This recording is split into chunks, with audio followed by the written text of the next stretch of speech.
Now, 2 days after properties belonging to the Gupta family were raided in India, some more details have come to light. Reports indicating that Indian officials are probing the source of the money that the Guptas have invested in India. Our Indian correspondent Neha Poonia reports.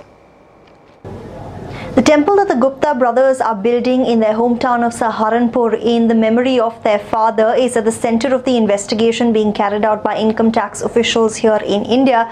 Officers that conducted the raids on Tuesday have admitted they received very specific intelligence about that temple in question. As per income tax officials, an investment of about $15 million was made into that particular project, and this is the same temple that SABC visited last week when we were in Saharanpur, and when we spoke to locals, they told us that the total investment in this project is to the tune of $76 million.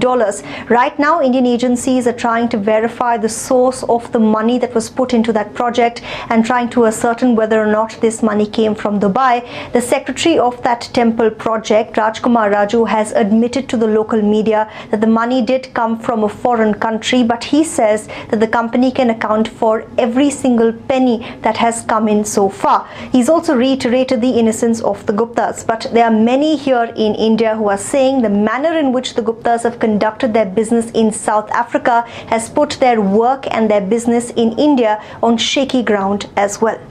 The businessman, as we know, his pursuit, he dedicated to making money, profit.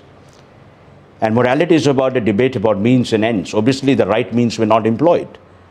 And with the end also, we don't know where that money went. So it's a very tricky gray area. But the impression of immorality and all is borne out in many ways. It will take some months or maybe years in sometime in these cases. We don't know where that money is vanished or what exactly has happened.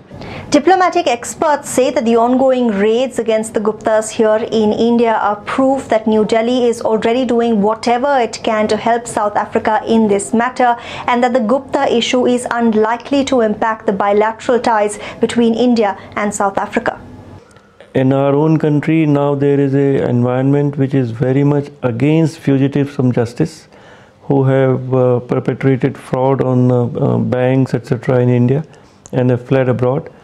And also, since we have agreements with South African government, mutual legal assistance treaty, extradition treaty, it is incumbent upon the government of India to extend all help to South African government, and I am sure it will be forthcoming without any hesitation.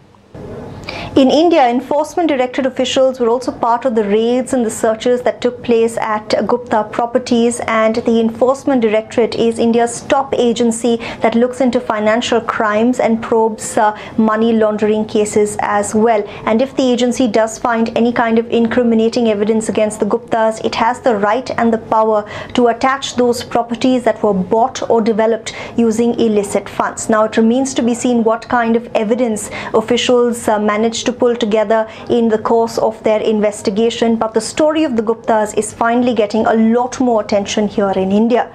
Neha Poonia, SABC News, New Delhi.